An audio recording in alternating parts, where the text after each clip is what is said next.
This Saturday's National Post newspaper in Canada had a striking front page with the message, "Exodus to Quebec. Many Jews are fleeing an increasingly unfriendly France and being warmly welcomed in Montreal. We are flourishing with our Jewish identity, able to live it fully." As the people of the book leave France in this modern-day exodus, it is a fulfillment of Bible prophecy.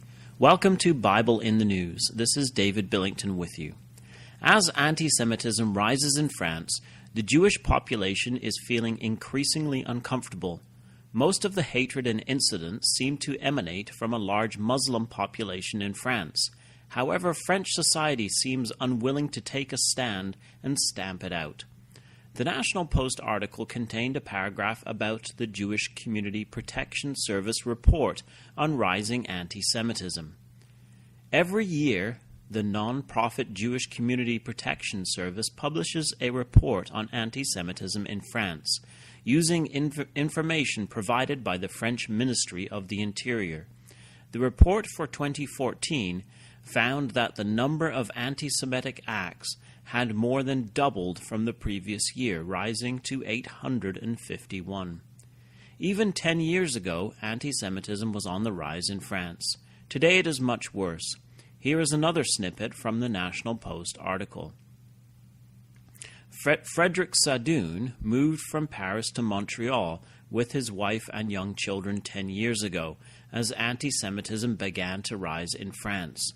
There were assaults on Jewish children, anti-Semitic graffiti near Jewish schools, and advice from a rabbi not to wear Jewish symbols in public. "We preferred leaving before things got worse," Sadoun, 46, said in an interview. The focus of the article in the National Post is the exodus of Jews from France to Quebec, Canada. It is expected that a Canadian newspaper would take that slant. However, the vast majority of Jews which have left France are moving to Israel, the National Post reported. Figures published in December showed that 7,000 French Jews left for Israel in 2014, more than double the number in 2013. Serge Benheim, president of a Paris synagogue that came under attack last summer by participants in an anti-Israel march, estimated that another 3,000 to 5,000 left for other destinations. Over the last 100 years or so, Jewish communities across Europe have disappeared. The greatest blow to Jewish life in Europe was, of course, the Holocaust. I am certain that this great exodus of Jews from Europe to Israel is a clear fulfillment of Bible prophecy and evidence for Bible truth. In fact, in this particular incident, the exodus of Jews from France to Canada and the exodus of Jews from France to Israel are both fulfillments of prophecy in different ways.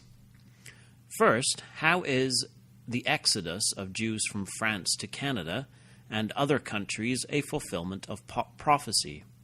Consider Deuteronomy 28:65, where Moses prophesies concerning his people, the Jews in exile. "And among these nations shalt thou find no ease, neither shall the sole of thy foot have rest. But the Lord shall give thee there a trembling heart, and failing of eyes, and sorrow of mind." This is a clear fulfillment of these words. Among the nations of the world, the Jewish people have found no ease, neither has the sole of their foot found rest, but they have been driven from country to country down through the centuries.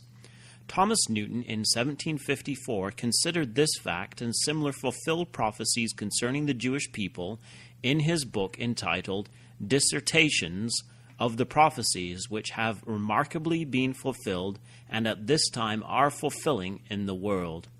In consideration of this particular prophecy in Deuteronomy, Thomas Newton wrote the following: "They have been so far from finding rest that they have been banished from city to city, from country to country. In many places they have been banished and recalled and banished again." Later in his work, Thomas Newton reflects on fulfilled prophecy and expresses his faith that the prophecies concerning the restoration of the Jews would equally be fulfilled. The prophecies have been accomplished to the greatest exactness in the destruction of their city and its continuing still subject to strangers, in the dispersion of their people, and their living still separate from all people?